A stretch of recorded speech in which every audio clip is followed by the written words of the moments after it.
Radiance Eternity. High-rise apartments in the heart of OMR. See what OG luxury feels like.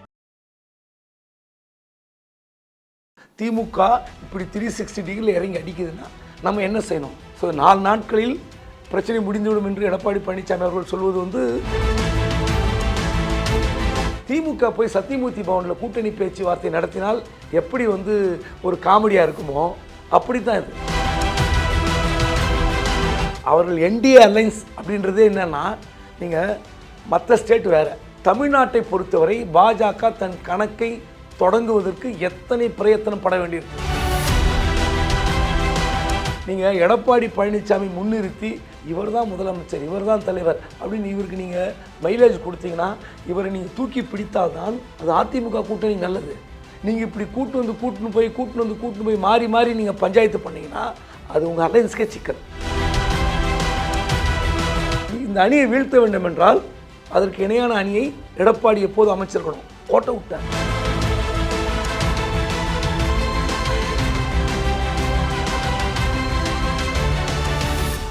Minnambalam நேயர்களுக்கு வணக்கம். நான் விஷால் பொலிவர். இன்றைய நேர்காணலில் நம்மோடு இணைந்திருக்கிறார் மூத்த பத்திரிகையாளர் திரு குபேந்திரன் அவர்கள். வணக்கம் சார். வணக்கம் சார். தேசிய ஜனநாயக கூட்டணியில் தொகுதி பங்கீடு தொடர்பான விஷயங்கள் ரொம்ப தீவிரமாக போயிட்டுருக்கு. அதிமுகவினுடைய பொதுச் செயலாளர் எடப்பாடி பழனிசாமி அவர்கள் டெல்லி பயணம் போயிட்டு வந்ததுக்கு அப்புறமா 4 நாட்களுக்குள்ள இந்த தொகுதி பங்கீடுன்றது முடிவாயிடும் அப்படின்னு சொல்லியிருந்தாங்க. ஒரு பக்கம் திமுக கூட்டணியில் கிட்டத்தட்ட ஒரு 40 தொகுதிகளுக்கு மேலே தொகுதி பங்கீடு முடிஞ்சிடுச்சு. பட் இன்னமுமே என்டிஏவில் இந்த ஒரு தாமதம் நடக்கிறதுக்கான காரணமாக என்ன அமையுது சார்? தமிழ்நாட்டில் இருக்கிற 2 கூட்டணியிலுமே ஏக குழப்பங்கள் இருக்குது. ரெண்டுமே பொதுவாக தான் பார்க்குறேன். இல்லை ஒன்றும் திமுகவுக்கு ப்ளஸ்ஸு ஏடிஎம்கே அலைன்ஸுக்கு மைனஸ் அப்படிலாம் இல்லை. நீங்கள் பார்த்தீங்கன்னா திமுக 360 டிகிரி 2021 ஆட்சிக்கு வந்த நாள் முதல் பெண்ணுன்னு ஒரு அமைப்பை வைத்துக்கொண்டு அவங்களுடைய அரசியல் பணிகளும் அதை எப்படி ஒருங்கிணைக்கிறது அப்படின்ற வேலை செய்கிறாங்க. ஸோ அதுக்கப்புறம் அலைன்ஸு நடுவில் பார்லிமெண்ட் தேர்தல் வருகிறது. பார்லிமெண்ட் தேர்தலுக்கு பிறகு ஒன்றிணைவோம் வா, என் மக்கள் என் சாவடி, அப்புறம் என்னென்ன பேர் இருக்கோ அத்தனையும் நீங்கள் பார்லிமெண்ட்டுக்கு அப்புறம் தேர்தலுக்கு அப்புறமே திமுக பண்ணிச்சு. அப்போ என்ன அர்த்தம்? நீங்கள் இவ்வளோ நாள் முன்னாடியே இந்த தேர்தல் வியூகங்கள் எப்படி சட்டமன்ற தேர்தலை அணுக வேண்டும்னு சொல்லி திமுக பார்த்துச்சு, எல்லாம் பண்ணிங்க. ஏன் அலையன்ஸில் குழப்பம்? ஏன் தொகுதியில் இன்றைக்கி இத்தனை முரண்பாடுகள்? தொகுதி மாறி கேட்குறாங்கன்றது ஒரு பக்கம் நான் இல்லைன்னு சொல்ல. ஆனால் எத்தனை குழப்பங்கள்! இதே தான் ஏடிஎம்கே என்டிஏ அலைன்ஸ்.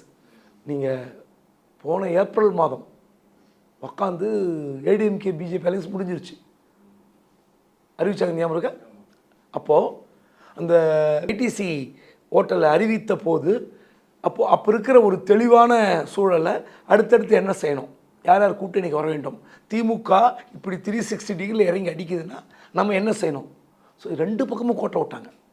ஸோ 4 நாட்களில் பிரச்சனை முடிந்துவிடும் என்று எடப்பாடி பழனிசாமி அவர்கள் சொல்வது அவர் ஏதோ அமித்ஷாவுடைய ஒரு வேவ் லென்த் இருக்கார், அவர் பேசினார், இங்கே பியூஷ் கோயல் செட் ஆகல, அங்கே போய் கேட்டார், ஓகே. நான் கேட்குறேன், இன்னும் குயிக்காக முடிச்சிருக்கலாம். ஏன்னு கேட்டிங்கன்னா, இன்றைக்கி இருக்கிற பொருளாதார பலம், டிஜிட்டல் யுகம், போய் உங்கள் வேட்பாளரை சேர்த்துடலாம் மக்கள் மத்தியில், தப்பு கிடையாது. ஆனால் அந்த நீங்கள் வேட்பாளரை மாற்றி அறிவிக்கிற பட்சத்தில் ஏற்கனவே போட்டியிட்டவர்கள், ஏற்கனவே பரம்பரையாக அந்த தொகுதியை தக்க வைத்துக் கொண்டிருப்பவர்கள் வேறு. ஆனால் புதிதாக ஒரு நபரை களம் இருக்கிறீங்கன்னா ஒரு 30 நாட்களில் அவன் எத்தனை போராட்டத்தை பிரச்சனை சந்திப்பார் என்பது நமக்கு தெரியும். ஸோ 2 பக்கம் இருக்குது, திமுக அலைன்ஸில் இருக்குது, அதிமுக அலைன்ஸில் இருக்குது. 2 பேருமே கோட்டை விட்டாங்க. ஆனால் டெல்லிக்கு போனது எப்படி சார் பார்க்குறது குறிப்பாக? ஏன்னா இப்போ நடக்கிறது சட்டமன்ற தேர்தல் பொழுது எடப்பாடி அவர்கள் டெல்லிக்கு போனது திமுக தரப்புலேருந்து ரொம்ப விமர்சனங்கள்லாம் வருதுன்னும் பொழுது இது எப்படி நம்ம புரிஞ்சுக்கிறது? அதாவது தமிழ்நாடு அரசியல் களமே பார்த்தீங்கன்னா டெல்லியை எதிர்த்து களம் கண்ட கட்சிகள் 2மே, டெல்லி எதிர்த்து வெற்றி பெற்ற கட்சிகள். இந்தியாவிலே ஒரு மாநில கட்சி ஆட்சிக்கு வருதுன்னா தமிழ்நாடு தான். அப்படி இருக்கிற போது நீங்கள் தேசிய கட்சிகளுக்கு எதிரான ஒரு மனநிலையில் வளர்ந்த மாநிலம். நீங்கள் திமுக பக்கமும் தவறு இருக்கலாம், அதிமுக பக்கம் தவறு இருக்கலாம். இது 2 விமர்சனம் எப்படி வேணால் மாறி மாறி வரும். நீங்கள் அதிமுக பற்றி இப்படி டெல்லிக்கு போகிறாங்கன்னு சொன்னாங்கன்னா கண்டிப்பாக தமிழ்நாடு சென்டிமெண்ட்டுக்கு அகைன்ஸ்ட்டு நானே சொல்வேன். ஆனால் திமுக இப்படி செய்திருக்கிறது. ஆகப்பெரிய தலைவர், பெரிய பவர்ஃபுல் லீடர் கலைஞர், அவரே 1980 காங்கிரஸுக்கு சரிபாதி தொகுதிகளை கொடுத்தவர் தான். சட்டமன்ற தேர்தலில் இந்திரா காந்தி கேட்டார் என்பதற்காக யார் முதலமைச்சர் என்பதை தேர்தலுக்கு பின்னாடி முடிவு செய்து கொள்ளலாம். 110 வரலாறு. ஆனால் அதன் பிறகு 1980க்கு பிறகு ஒட்டு மொத்தமாக அப்போ வந்து காங்கிரஸ் வலிமையாக இருந்தது. ஒரு தேசிய கட்சி தமிழ்நாட்டில் வந்து மிரட்டி சரிபாதி தொகுதிகளை கேட்கிற அளவுக்கு வலிமையாக இருந்தது. ஆனால் 80க்கு பிறகு தேசிய கட்சிகள் தேய்ந்து போய் ஓய்ந்து போய் ஓரங்கட்டப்பட்டது. இது வரலாறு. அப்படி இருக்கிற சூழ்நிலை தான் நம்ம இப்போ இந்த விமர்சனத்தை வைக்கிறோம். திமுக பண்ணிச்சுன்னு சொல்லிட்டேன். இப்போ அதிமுக பண்ணது ஏன் தப்புன்னா, நீங்கள் திமுக போய் சத்தியமூர்த்தி பவனில் கூட்டணி பேச்சுவார்த்தை நடத்தினால் எப்படி வந்து ஒரு காமெடியாக இருக்குமோ அப்படி தான் இது. நீங்கள் டெல்லியிலேருந்து தேர்தல் பொறுப்பாளர் வரார் பியூஷ் கோயல், அவர்கிட்ட பேசுகிறீங்க, அவர் ஏதோ கூடுதலாக கேட்குறார், ஏதோ ஒரு நெருக்கடி கொடுக்குறார். அது இங்கே உட்காந்து ஃபோனில் முடிக்க முடியுமா? முடிக்க முடியாதா? வாய்ப்பு இருக்குது. மத்திய உள்துறை அமைச்சர் உங்ககிட்ட டெல்லி போனால் பார்க்குறார், உங்களுக்கு ரொம்ப அண்டர்ஸ்டாண்டிங்கில் இருக்கார். ஸோ உடனுக்குடனே நேரம் கிடைக்கிறது, அதான் ரைட்டு. சார் இப்படி ரொம்ப கரெக்டாக பண்ணுறார், கமலாலயத்தில் கொடுத்த லிஸ்ட்டு கேட்குறாரு, இது சரிப்பட்டு வராது. கோயம்புத்தூரில் அண்ணாமலையும் வானதி ஒரே சீட்டு கேட்குறாங்க, கோவை தெற்கில் செந்தில் பாலாஜி போட்டியிடுவார் அப்படின்னு சொன்ன பிறகு வானதி சீனிவாசன் அங்கிருந்து இடம் பெயர்கிறார். அவர் ஒரு இடம் கேட்குறார், அது கொடுக்க முடியாது. அண்ணாமலை கவுண்டம்பாளையம் பல்லடம் கேட்குறார், கொடுக்க முடியாது. நிறைய எங்கள் நெருக்கடி இருக்குது. முன்னாள் அமைச்சர் ஆனந்தன் போட்டியிடுவார். இப்படி குழப்பம் இருக்கிறது. அதுவும் 45 தொகுதி கேட்குறீங்க, முடியாது. உங்களுக்கு 25 தான். தாமரை சின்னம் மொத்தமே 30 தான். தாமரை சின்னத்திற்கு இவ்வளோ தான் கொடுக்க முடியும். எல்லாம் நான் பேசி வச்சிட்றேன், பேப்பரை கொடுக்குறேன், லிஸ்ட்டை கொடுக்குறேன். என்னுடைய சார்பாக தங்கமணி இல்லை வேலுமணி, சிவி சண்முகம், நத்த விஸ்வநாதன் அனுப்புகிறேன், சரி பண்ணுங்கன்னு சொல்கிறத விட்டுட்டு நீங்கள் லீடரே போகலாமா? உடனே அறிக்கை விடுறாங்க, கலைஞர் போய் சோனியா பார்த்தார், கலைஞர் போய் இந்திரா காந்தி. எல்லாம் உண்மைங்க. நான் கேட்குறேன், 150 160 இடங்களில் போட்டியிடுகிறவர் பாசா, 40 இடங்களில் போட்டியிடுறவர் பாசா. 160 இடங்கள் தான். அவர் தானே பாஸு. அப்போ நீங்கள் தானே பாஸு, நீங்கள் தானே ஹெட்டு. 160 இடங்களுக்கு குறையாமல் போட்டியிடுகிற ஒரு மாநில கட்சி எதுக்கு டெல்லியில் போய் உட்காந்து 40 இடங்களில் போட்டியிடுறதுக்கு போய் பஞ்சாயத்து பண்ணுறீங்க? இல்லை சார், இப்போ இந்த இடத்துல ஒரு கேள்வி வேணா, இப்போ பாஜகவுக்கு குறைந்த தொகுதிகளில் கொடுக்கணும்னு தெளிவாக இருக்கிற இபிஎஸ் அவர்களுக்கு இந்த டெல்லி போனால் ஒரு விமர்சனம் ஆகாதுன்ற ஒரு விஷயம் தெரியாமல் போயிடுச்சு அவருக்கு. இல்லை, அவர் வந்து டோட்டலாகவே தன்னுடைய அந்த டால் லீடர் சசிகலாவை முற்றிலுமாக அடித்து தும்சம் பண்ணி ஓரங்கட்டினார். டிடிவி தினகரனை எவ்வளோ கேஸ் போட்டார், கட்சி கிளைம் பண்ணார், ஓரங்கட்டி நீ போய் கட்சி ஒன்று ஆரம்பிச்சுக்கோ, ஒதுங்கி விளையாடிக்கிட்டார். ஓபிஎஸ் எவ்வளோ நெருக்கடி, பாஜக எத்தனை நெருக்கடி கொடுத்தது எல்லாரையும் பார்த்தார். அப்படி தான் நினைத்ததை சாதிக்கிற ஒரு உயர்ந்த தலைவர் எடப்பாடின்னு அவர் மனசில் நினைத்துக்கலாம், நம்மளும் கூட ஒரு விமர்சிக்கலாம் வேற. ஆனால் நீங்கள் ஒரு 40-45 தொகுதிகளில் வந்து மொத்த கூட்டணியோடு போட்டியிடுகிற பாஜகவுக்கு நீங்கள் டெல்லியில் போய் பஞ்சாயத்து பண்ணுற அளவுக்கு இல்லைங்கிறேன். அப்போ அதை விட ஏதோ பெரிய பஞ்சாயத்து நடக்குதா அப்போ உள்ள? ஏதோ அவங்க வந்து மற்ற அதாவது இவர் வந்து இரட்டை இலையில் போட்டியிட வேண்டும் என்று பல கட்சிகள் நெருக்கடி இவர் செய்கிறார். அதே மாதிரி அவங்களும் தாமரை சின்னத்தில் போட்டியிட வேண்டும் நெருக்கடி செய்கிறார்கள். ஆனால் தாமரை சின்னத்தில் கூடுதல் தொகுதிகள் பெற்றால் அது என்னன்றது நம்ம மகாராஷ்டிரா பீகார்லாம் பார்க்குறோம்.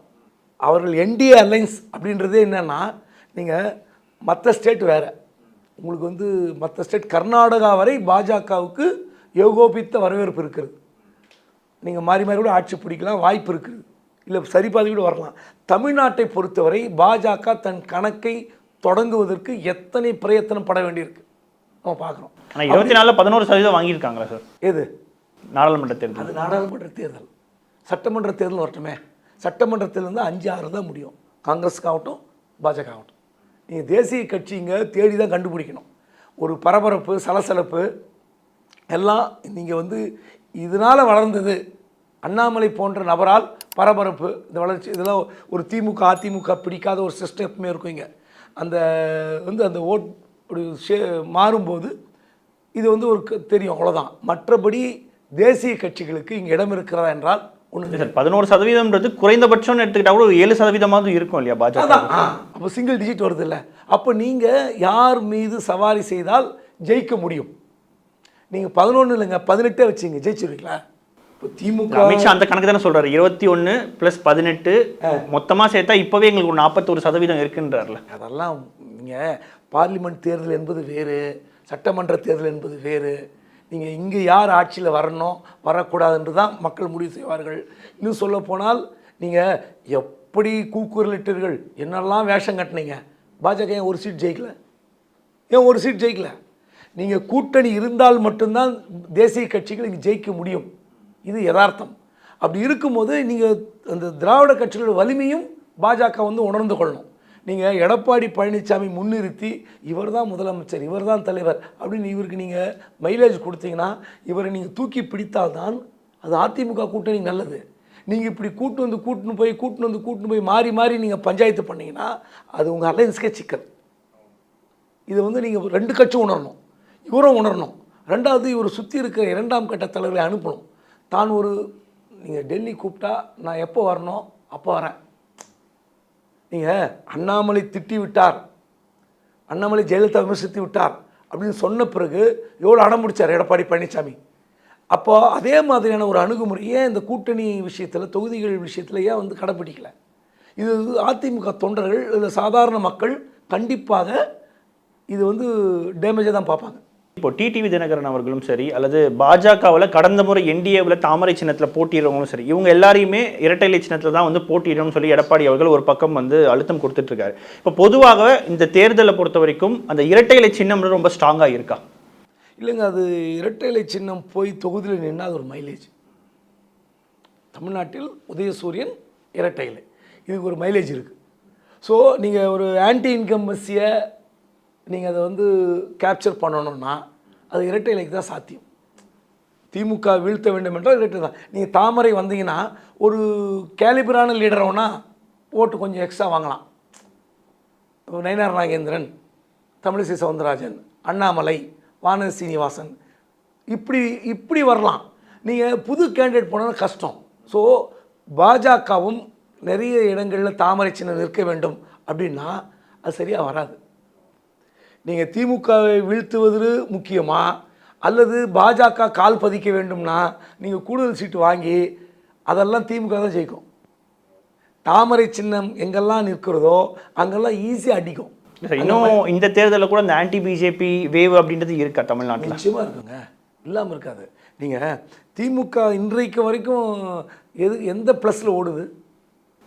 பாஜக எதிர்ப்பு, அதுக்கப்புறம் மைனாரிட்டி. இப்போ ஒன்றும் வேண்டாம், இந்த திருப்பரங்குன்றம் தீப விஷயத்தில் நீங்கள் அது பெரும்பான்மையை வந்து இந்துக்கள் சார்பாக என்ன கருத்துக்கள் சொன்னாலும் மக்கள் என்ன சொல்கிறாங்க, எதுக்கு இந்த பிரச்சனை, எதுக்கு இது தேவையில்லாத பிரச்சனை? அங்கே போய் வந்து நீங்கள் வந்து இல்லாத இடத்துல தீபம் ஏற்றணும் அப்படின்னு என்ன பண்ணுவாங்க தெரியுங்களா? புதுசாக எல்லா மலை கோயிலையும் தீபம் ஏற்றுவாங்க, எல்லோரும் போவாங்க, சண்டை வரும். ஒரு அமைதியான சூழலில் ஒரு ஸ்டேட் இயங்கிக்கிட்டு இருக்கும்போது புது பிரச்சனை நீங்கள் எடுத்திங்கன்னா அது இங்கே இருக்கிற வாழ்வாதாரத்தையே பாதிக்கும். அப்போ என்ன பண்ணாங்க எல்லாரும்? யாராவது வந்து எதிர்த்தாங்களா? இதுக்காக தான் பாஜக வந்து ஏற்றுக்கிறது இல்லை. ஆனால் 2026 வந்து ஸ்டாலின் வேண்டுமா வேண்டாமான்ற மையப்படுத்தி தானே சார் அரசியல் போகும். அதாவது திமுகவா அதிமுகவா என்பதை விட திமுக விட ஒரு 2-3 படி மேலே ஸ்டாலின் நிற்கிறார். ஒரு கட்சிக்கு அப்பாற்பட்ட தலைவராக ஸ்டாலின் மீது ஒரு இன்னசென்ட் கரிஸ்மேட்டிக்னு ஒன்று இருக்கும்.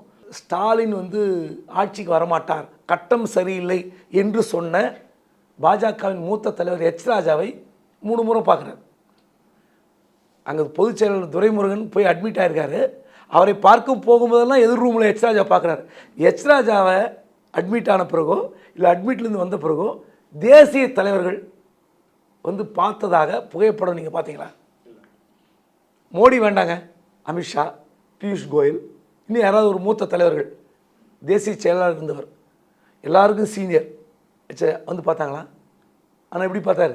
ஸோ இது வந்து அரசியலாக இருக்கலாம் அல்லது நடிப்புன்னு கூட நீங்கள் சொல்லலாம். ஆனால் மக்கள் பார்வை என்ன தெரியுங்களா?